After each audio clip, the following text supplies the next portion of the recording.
Hey again, I'm Yarrow Willard, and today I want to take you on a herbal adventure to a really special place. We're going to Innisfree Farm to learn from herbalist Chanchal Cabrera, the owner of Innisfree, and find out how she got going creating this amazing place. So come along.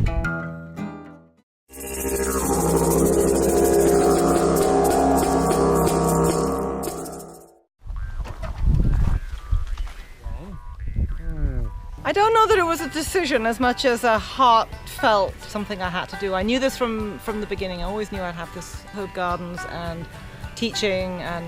So you felt pulled to come? I felt pulled all the years in the city, all the years with Gaia Garden, Herbal Apothecary, rainy city, pavements, dreaming of this little piece of land. I see herbal medicine as a big thing. It's not just a bunch of potions in a bottle. It's not just extracts or pills. And it's not just clinic. It's growing, harvesting. It's just being in nature. We run a lot of different programs for people of all sorts of challenges in their life or in their world that come and garden here in different settings. Sometimes it's just sitting to enjoy. Sometimes it's quite active. We've had a lot of different folks come to work here that gain what they need from being here.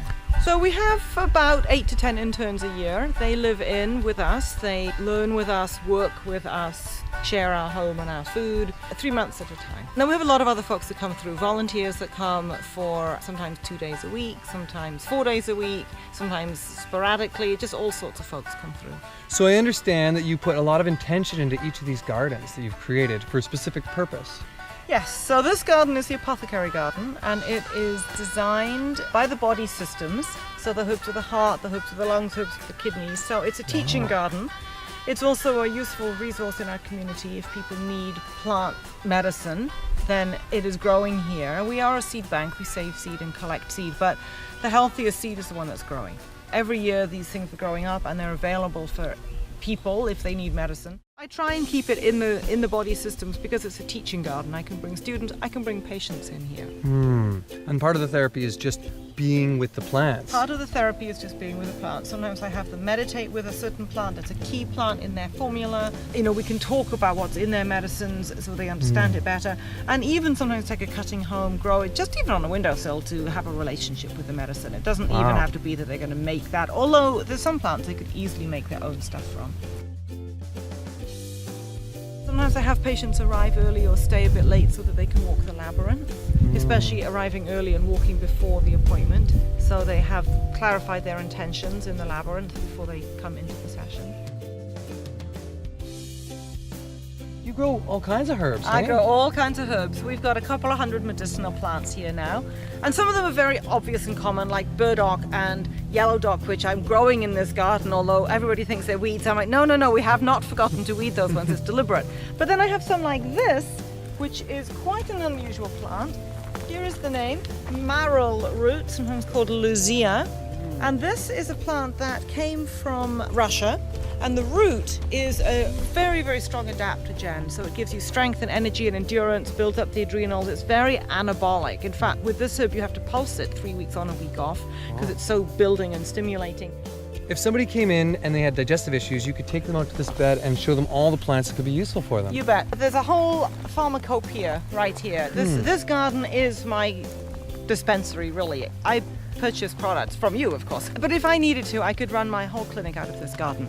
And anybody really could have a garden like this. I mean, and I know it looks like a great garden, but we've been at it a few years. This is 5 years now. And we built the soil from nothing. I don't reckon to be any special gardener. I just feed the soil.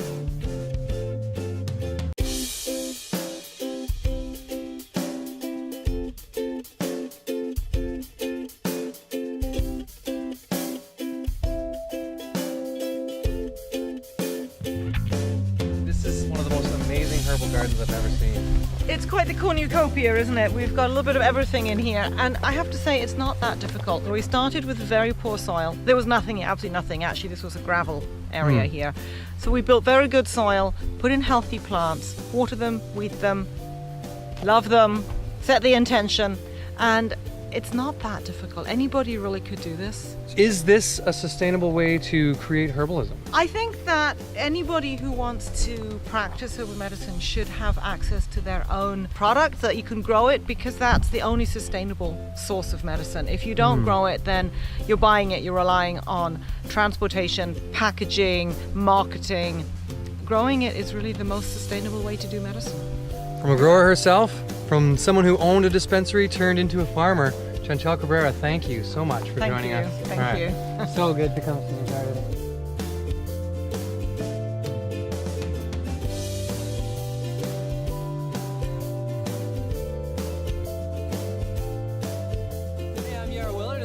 Videographer Shane Phillip, and we are creating the Herbal Jedi video series. Do you want to learn more about nature? What we want to do this spring is create some of the best, fun, awesome, and edutaining herbal videos we can. We're trying to connect people deeper with plant spirit.